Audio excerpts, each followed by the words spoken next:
빌라나 아파트부터 전세 자체를 갖다가 나라에서 지금 뒤흔들고 그냥 같이 한 통으로 묶어서 지금 해버리니까 이게 대책도 안 나오고 국민들이 다 혼란스러워하는 거야. 이것 때문에 지금 전세가 회복을 못 하는 거예요. 그러니까 좀 정부에서 좀 전세를 일단 구분을 좀 했으면 좋을 것 같아요. 그래서 매매가하고 전세가 비율이라든지 또 종류에 따라 좀 구분하고 전세 위험 지역을 따로 선정을 하세요. 매매가와 전세가 많이 붙으면 그때 그 지역을 선정하고 나머지는 그냥 편하게 좀 하고 보증보험도 좀 편하게 가입하게 하고 보증보험료도 좀 싸게. 왜 그 보증보험료 안전한 거 그리고 비싸게 받아먹어요? 왜 이렇게 다들 힘들게 하냐고. 이게 임차인한테 다 나중에 전가돼요. 임대인들도 힘들고 임차인도 힘들고. 그러니까 좀 그런 부분들을 좀 나라에서 빨리 정리하면 그때 전세가 좀 안정화될 거예요. 그러면 그게 아마 올 여름 정도 되지 않을까. 그러니까 그때까지는 전세가 조금 회복이 좀 늦어지는 물건이나 지역이 나올 건데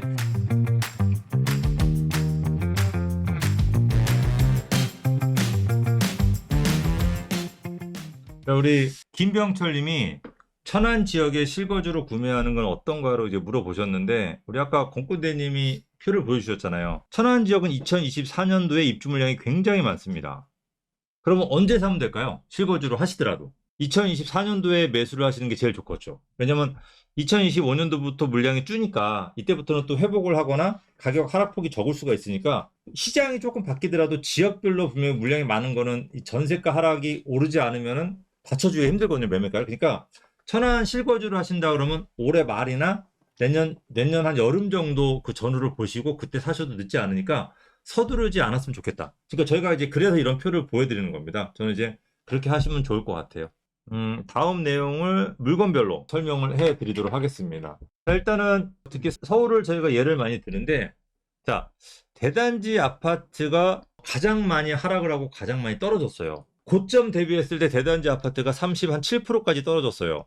근데 지금은 20% 정도에 머물러 있습니다. 어떤 지역은 17%까지 올라간 지역도 있습니다. 그러니까 대단지 아파트는 많이 회복했고 지금은 중소단지 아파트가 급매로 나오고 있습니다. 27%, 25% 정도면 급매로 치고 이제 요 물건들이 지금 거래가 되고 있는 건데 요게 아마 두세 달 정도면 결국 중소단지 아파트도 거래가 끝나고 좀 회복을 하는 추세로 갈 거고 대단지 아파트 여기서 조금 더 회복을 하겠죠. 요 순서가. 그 다음에 빌라 오피스텔이 지금 하락을 하고 있습니다. 그러니까 빌라 오피스텔을 지금 살 필요는 없는 거죠. 지금 하락 중이니까 아직 바닥을 못 찍었어요.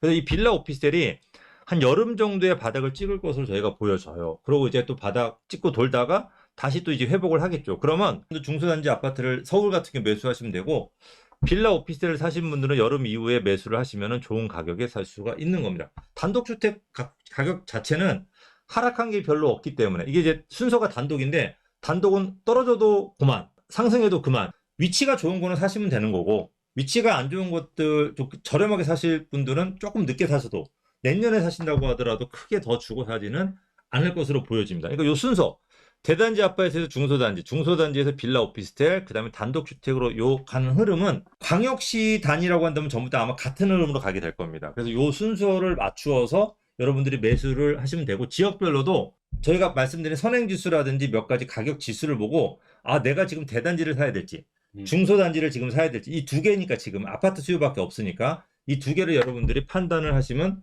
될 것 같습니다. 제가 이제 말씀드릴 거는 여러분들이 이제 대단지 아파트를 찾는다라고 했을 때는 이 대단지 아파트는 어떤 기준으로 좀 봐야 될까 하는데 좀 먼저 노도강 지역 여러분들 많이 알고 계시는 이 지역을 예를 들어서 좀 설명을 해드릴게요.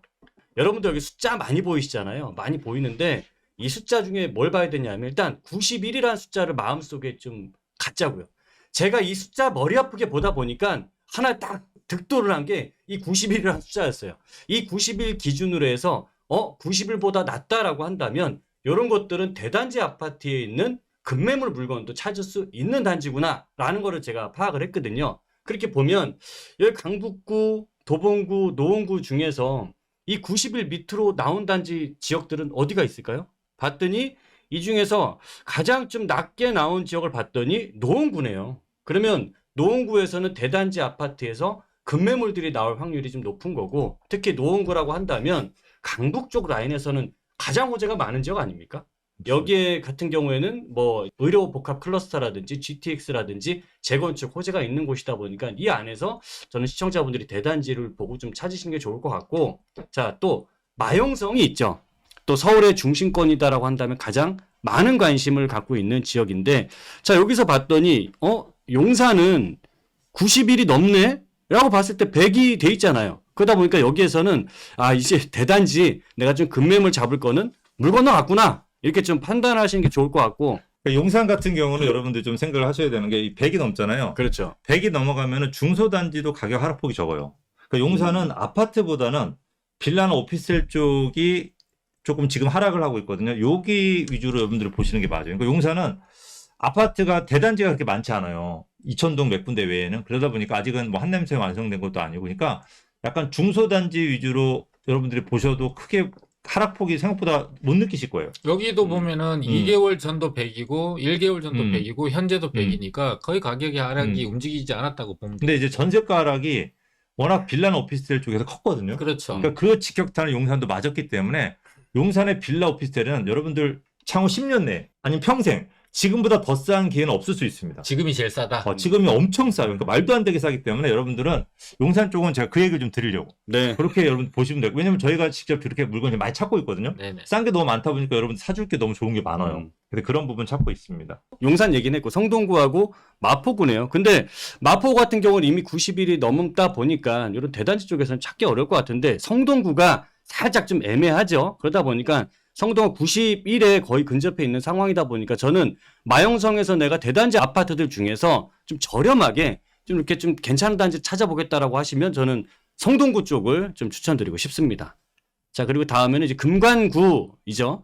구로구, 금천구, 관악구인데 이 중에 세 지역들을 봤더니 금천구, 관악구 같은 경우도 이미 많이 회복이 됐고 상대적으로 구로구 같은 경우에는 여러 이제 구로구에는 오래된 단지들이 좀 많이 있어요. 그러다 보니까 좀 재건축 중심의 오래된 단지에서 좀 저렴한 것들. 지금 아무래도 투자 수요가 본격적으로 들어오기 전이다 보니까 이런 것들은 우리 시청자분들이 좀 저렴하게 이런 재건축 대상되는 단지들로 접근하시는 게 좀 구로구에서는 가장 좋은 선택일 것 같습니다. 자, 그리고 일단 용인시를 좀 말씀을 드릴게요. 경기도 쪽에서는 용인시의 이 숫자가 용인시에는 아까도 이제 처인구라든지 기흥구, 수지구 이게 세 개의 구가 있는데 이 중에서 다른 구들은 다 가격이 마이너스입니다만 유독 유일하게 플러스가 되는 게 바로 처인구죠. 처인구 같은 경우는 많이 이제 알려졌지만 반도체 클러스터가 개발되고 또 여기가 이제 삼성이 300조 원이 확정이 되면서 바로 토지거래허가 들어왔죠. 여기에 바로 이제 내년부터는 토지보상까지 계획이 잡혀 있다 보니까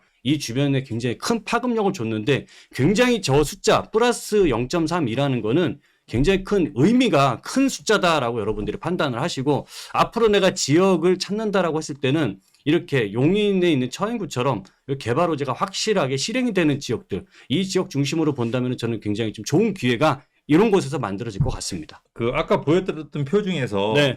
바닥을 찍고 공급이 적어지고 난 다음에 뛴다라고 봤잖아요. 2번 지역이죠. 그죠? 뛴다라고 봤는데 이렇게 이제 처인구처럼 개발 호재가 있는 지역은 중간에 뛰어버리는 거예요. 그렇죠. 아까 처인구 공급이 엄청 수요보다 많아요. 2배 이상 많았어요. 그렇죠. 근데도 불구하고 아파트가 플러스로 돌아선 거예요. 네. 그러니까 이게 개발 호재가 들어와 버리면 또 더군다나 실행 계획이 있는 착수를 하는 개발 계획이 들어와 버리면 아파트가 2배가 빨리 뛰더라고요. 공급이 많음에도 불구하고. 요게 굉장히 여러분들이 좀 특이한 특징이라고 좀 보시면 될 것 같아요. 이 용인시의 이 호재가 최근에 이제 발표된 호재이지만 조금 됐지만 이전에 굉장히 시장에 큰 파급력을 줬던 게 GTX 아닙니까? 그렇죠. 아마 대한민국 초등학생들 GTX는 다 알 거예요 이제. 그래서 그만큼 예. A, B, C가 있는데 B하고 C는 사실 언제 될지 모르잖아요. 내년 착공. 그죠? 근데 A는 지금 다 되고 있잖아요. 네. 내년부터 개통이 시작해서 2005년, 6년이면 완전 착공이 되고 완전 개통이 그렇죠. 되거든요. 그래서 아까도 말씀드렸지만은 지금 요 시기에는 확실하지 않으면 B, C처럼 이제 착공이 들어가거나 또 미뤄질 수도 있잖아요. 이런 것들을 여러분들이 보시면 안 돼요. 근데 확실하게 이런 호재가 있는 지역들은 먼저 움직일 수 있어요. 먼저 회복하고. 그래서 A 노선을 위주로 여러분들 보셔야 돼요. 그렇죠. 그래서 이 A 노선 중에서 가장 여러분들이 중심으로 보셔야 될 게 뭐 어느 지역일까요? 제가 박스 1,000원 지역인데요. 이거를 보라고 말씀드리는 이유는 지금 이 A 노선에는 여러 역들을 지나치게 되는데 그중에서 많은 지역들이 회복이 됐어요. 근데 여기에 고양시 쪽에만 유독 가격이 많이 회복이 안 되고 좀 낮은 상태로 있다 보니까 저는 고양시에서 GTX 확정적인 호재를 바라봤을 땐 좀 저렴하게 좀 좋은 매물들을 구할 수 있지 않을까 싶어서 이 지역을 선정을 했고 이 안에서 단지를 한번 제가 보여드릴게요. 동탄 신도시하고 일산 킨텍스에 있는 하나 포레나를 두 개를 비교해 봤습니다. 뭐 가격 지수로 보면 감이 안 오시니까 실질적인 가격을 봤을 때 동탄역 같은 경우에는 2021년 10월 달에 11억 4천만 원에 이제 가장 고점을 찍었고요. 1월 달에는 7억 2천으로 확 빠졌죠. 그 이후에 4월 달에는 8억 5천만 원으로 다시 반등을 했습니다. 거의 뭐 한 2억 정도가 상승을 했는데 반면에 일산 킨텍스 하나 포레나 같은 경우에는 14억 7천에서 가격이 8억 8천으로 거의 5억 가까이가 빠졌는데 회복한 거는 한 1억 정도밖에 회복을 안 했어요. 그러니까 동탄에 비해서는 절반 정도밖에 회복을 안 했다라는 것은 이 역시도 굉장히 일산 하나 포레나는 GTX랑 똑같은 호재를 공유하는데도 불구하고 이 지역이 이렇게 가격이 좀 덜 올랐으니까 저는 이런 것들을 좀 보는 게 더 좋다라고 판단이 되고요. 자, 그래서 제가 좀 비교를 해보니까 신길동하고 독산동 요 지역을 두 개를 좀 같이 신안산선이 가는 지역인데도 신길하고 독산동을 비교해 봤을 때는 신길 레미안 ST용 같은 경우에는 가장 고점이 이제 25평 기준으로 13억 5천만 원에 상승을 했다가 가장 최근에 이제 가격 하락을 거치고서 10억 3천만 원으로 이제 소폭 회복이 됐고요. 한 3억 정도가 이제 하락한 걸로 나오게 되는 거고, 독산동 같은 경우에는 13억 7천만 원이었던 게 지금 회복이 거의 아직 그 4억 가까이 이제 하락한 상황이 차이가 나다 보니까 신길에 비해서는 한 1억 정도가 좀 덜 상승을 했다. 그렇게 본다면 여기에서는 독산동 롯데캐슬 골드파크 같은 단지가 신규 아파트면서도 굉장히 좀 입지 여건이 안양천변에 있어서 훌륭한 단지인데 저는 이런 단지들도 지금은 보기 딱 좋은 좀 저렴하게 살 수 있는 단지다. 이렇게 좀 말씀드리고 싶습니다. 저희가 이제 뭘로 구분했냐면 단순하게 경부고속도로 지하처럼 네. 하겠습니다. 언제? 몰라요. 그죠? 이런 게 아니고 그죠? 그렇죠. 지금 공사를 시작했는데 2, 3년 내에 완성이 되는 지역을 말씀드린 거예요. 그렇죠. 그럼에도 불구하고 가격이 확 떨어졌으니까 이게 되게 웃긴 거예요. 말도 안 되는 일인 거죠. 왜냐면 정확하게 1년에서 2년 있다가 좋아지는데도 불구하고 가격이 회복을 안 해.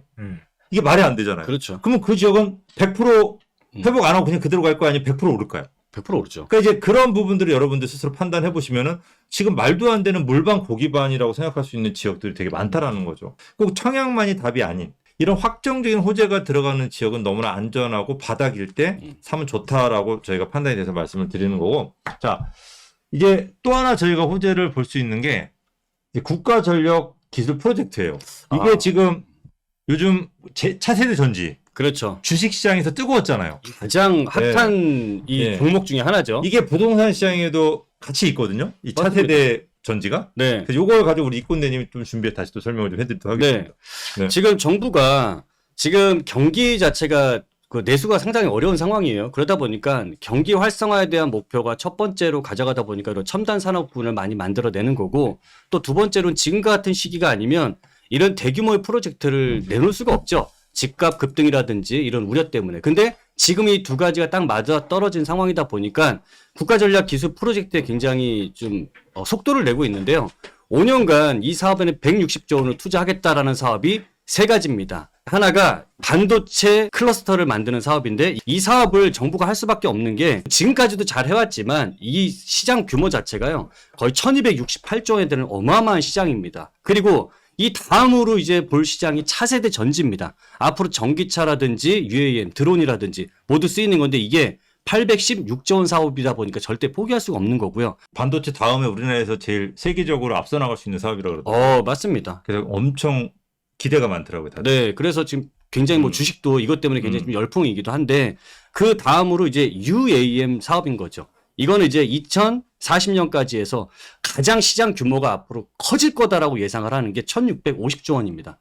반도체 시장을 현재 우리나라가 이것 때문에 산다라고 하면 앞으로 이제 UAM 사업이 그거를 대를 이을 대들보 같은 사업이 만들어지게 되는 거예요. 근데 여기에서 반도체는 이미 우리가 좀 용인 클러스터나 이런 게 좀 많이 경험을 해봤잖아요. 그 지역이 어떻게 가격들이 변했는지 부동산에 어떤 영향을 줬는지 요걸 한번 보시게 되면요. 일단 이 발표가 나오고 토지거래허가 구역도 바로 들어오면서 실행이 됐습니다. 그러다 보니까 가장 먼저 용인 반도체 클러스터에 딱 그 주변에 가까이 있었던 게 한숲시티죠. 이 단지 84제곱미터 같은 경우가 3억 3천에도 거래가 거의 안 됐던 단지예요. 그런데 이게 4억 8천에도 매물이 없어서 지금 난리가 난 지역인데 이게 저점 대비해서 48%나 상승을 하게 된 거죠. 호재에 가장 큰 영향을 받았고 거기서 조금 떨어져 있는 동탄 같은 경우에는 저점 대비했을 때 요 시범 호반이 그러니까 28% 정도 상승을 했고 제1동탄이죠. 1동탄 같은 경우에는 상대적으로 거리가 멀리 떨어져 있다 보니까 거기에 대한 영향이 작아서 9% 정도 상승을 했다라는 걸 우리가 보게 된다면 이런 호재 지역이 발표가 되고 확정적인 호재가 있을 때는 그 인접하에 있는 지역이 가장 큰 영향을 받겠다. 그러니까 이렇게 확정적인 호재는 가 근처에 있는 게 가장 좋을 테니까 여러분들도 앞으로 만들어지는 호재라고 있으면 그 인근에 내 부동산이 있는 게 가장 큰 효과가 날 것 같습니다. 동탄 1단지, 동탄 2단지, 이지구, 그 다음에 한숲시티, 네. 처인구. 그렇죠. 이 세 개를 놓고 봤을 때 처인구가 이미 너무 많이 뛰었잖아요. 그렇죠. 그리고 아까도 봤지만 처인구 입주 물량이 많단 말이에요. 네. 그러면 전세가는 되게 힘들 거란 말이에요. 그렇겠네요. 그죠? 그러니까 비싸게 돈을 주더라도 전세가가 낮다 보니까 내 돈 많이 들어가고. 그렇죠. 그러면 동탄이나 동탄 1을 이런 물건이 이제 공급이 거의 끝났잖아요. 이쪽 신도시들은. 그러면 한숲을 하는 게 나을까? 아니면은 동탄 1이나 동탄 2를 어디를 투자하는 게 제일 좋을까요? 저는 제 투자 성향입니다. 긴 시간 동안에 수익을 보려면 동탄 1쪽에 가서 좀 수익을 최대한 좀 높여보겠다. 저는 이렇게 볼 것 같아요. 그러니까 저희가 아까 설명해드렸다시피 대단지가 뛰고 나면 그 다음에 중소단지가 뛰고 중소단지 다음에 빌라 오피스텔이 뛰고 그 다음에 단독이 뜁니다. 요거 순서는 거의 지금 뭐 몇십 년 동안 계속 지켜줬어요. 그리고 자 한숲시티 호재가 계속 반영이 된다면 그 다음에 제2동탄이 뜁니다. 왜냐면 이게 호재가 항상 주변에 제일 가까운 학군 위주로 쫓아가거든요. 그럼 학군 제일 가깝고 좋은 데가 제2동탄인 거예요. 그리고 또 하나는 제2동탄이 뛰게 되면 결국 제1동탄 비슷한 위치 지수에 있는 것도 같이 뜁니다. 그러니까 이게 파급 효과가 있다라는 걸 잘 좀 기억을 하셔야 돼요. 그죠? 네. 아까 마용성 봤다시피 용산에 뛰면은 마포하고 성동구도 그 영향을 받잖아요. 그렇죠. 그러니까 그렇게 여러분들이 알고 계시면 됩니다. 두 번째는 반도체 클러스터가 용인에 만들어지는 것처럼 이 2차 전지 클러스터도 이제 새만금에 좀 이 사업을 하겠다. 그리고 많은 기업들이 25곳이나 되는 기업들이 이제 들어오겠다라고 하는데 같은 호재지만 이 용인하고 가장 큰 차이가 나는 게 용인은 바로 실행이 들어간 거고요. 지금 새만금 같은 경우에는 이게 협약 단계에 있습니다. 그러다 보니까 아직까지는 이 주변에 새만금 주변 지역으로는 여기 시세를 제가 쭉 조사를 해보니까 군산이라든지 익산이라든지 아직까지는 이 호재에 대한 발표 영향이 닿지를 않았다. 저희 이렇게 판단을 해보면은 이게 확정적일 때와 아직 확정이 안 됐을 때의 차이는 우리 시청자분들이 반드시 기억하셔야 될 부분인 것 같습니다. 자, 그리고 이제 UAM 사업인데요. 일단 UAM 사업 중에서 이 사업은 앞으로 계속적으로 발전해 나갈 사업이다 보니까 지금 우리나라가 이 개발하려고 하는 게 뭐냐 하면 비행체 날아다니는 이거를 지금 개발은 진행은 이미 시작됐습니다. 근데 중요한 건 뭐냐 하면 비행기 날아다니는 공항이 있잖아요. 이 이착륙장을 만들고 이 비행기들이 항로를 따라서 다니는 이 관제 시스템 이런 거를 누가 지금 선점하느냐 전 세계에서 싸움이 붙은 거거든요. 이거 마찬가지로 우리나라도 앞으로 5년간 이 핵심 기술을 개발하기 위해서 막바로 정부에서는 거의 3천억 원 가까운 예산이 편성이 됐고 앞으로 이 사업에 우리는 가장 주목해야 될 게 뭐냐면 이 착륙장이 어디에 만들어질 것인가입니다. GTX에서도 가장 큰 호재가 되고 집값에 영향을 줬던 건 GTX 기차가 아니었잖아요. 그 기차가 어디에 서느냐 이게 가장 핵심인데 지금 이 버티포트라는 게 그런 이착륙장이고 김포에서 만들어지는 이착륙장 그 다음에 용산이나 삼성 그 다음에 서울역 잠실 이 곳들이 현재 일단 김포에서 용산까지는 시범 지역으로 돼 있고 앞으로 여러 지역 쪽으로 이제 확대될 예정지라고 이제 보시면 될 것 같습니다. 네. 그래서 이제 이런 저희가 개발 호재에 대한 말씀을 드렸는데 이 개발 호재라고 하는 부분들이 여러분들이 잘 구분하시는 게 실제 실행 가능성이 없고 언제 될지 모르는 개발 호재와 진짜 실행되고 완공까지 얼마 안 남았음에도 불구하고 가격대가 아직 회복하지 못하는 지역 같은 경우는 여러분들이 정말로 이런 호재가 있는 지역들 같은 경우 여러분들이 정확하게 찝으셔가지고 그런 지역들 위주로 여러분들이 투자를 하신다고 한다면 이거 성투하는데 큰 문제가 없지 않고 이런 시기에 청약이 제일 좋고요. 청약 말고 유일하게 가장 좋은 건 요거지 않을까 싶은 이제 그런 말씀을 오늘 제가 드렸습니다. 강남 빌라나 용산 빌라가 또는 오피스텔들이 얼마나 싸졌냐면 지금 화곡동이나 강남이나 전세가 가격이 똑같아요. 그쵸. 그러면 얘네들 가격이 얼마나 지금 싸졌겠어. 말이 안 되는. 근데 단독주택 가격은 안 빠졌기 때문에 새로 빌라 공급을 지려면 그 금액에 못 줘요. 최소 1억 5천에서 2억은 플러스해야 돼. 그러면 1억 5천에서 내가 2억 싸게 사면은 그리고 이게 다 잊혀지는 타이밍 한 3년 정도 지나면 어떻게 될까요? 왜냐면 앞으로 가격이 회복하지 않으면 공급은 없어요. 제로야. 그러면 공급이 제로인 상황에서 어떻게 될까? 서민들이 다 아파트만 사나? 그러니까 이런 것들이 어떻게 보면 기회로 작용을 할 수 있으니까 여러분들이 요게 약간 틈새로 이게 내 기회인가? 그래서 남들이 작년 11월 달에 아파트 사라고 하면 욕먹었잖아요. 근데 맞아요. 저희는 사라고 했잖아요. 그렇죠. 근데 사는 분들은 벌었잖아요. 그러니까 지금도 마찬가지예요. 그래서 이 틈새를 참는 방법을 이번 주 저희가 여러분들하고 세미나 때 자세하게 논의를 해볼 거니까 오셔가지고 저는 우리 시청자분들이 이렇게 궁금한 게 또 많으신단 말이에요. 지금 같은 시기가 또 시장이 변동되다 보니까 이런 것들은 세미나장 오셔갖고요. 좀 편안하게 시간을 좀 넉넉하게 주면서 우리 얘기할 수 있으니까 이렇게 해서 물어보시고 제가 또 답변해 드리고 또 그것도 부족하다? 그러면 상담을 통해서라도 또 다 해결하고 가실 수 있으니까 시청자들 많이 참석해 보시면 굉장히 좋은 시간 되실 것 같습니다. 그리고 이휘재 닮은 김건대님 보고 싶으시면은 이번 주 토요일 날 세미나 오시면은 보실 수 있습니다. 자, 저희는 여기서 물러가고 다음 주 다시 좋은 소식 가지고 찾아뵙도록 하겠습니다. 여러분들 한 주 잘 보내십시오. 감사합니다. 감사합니다.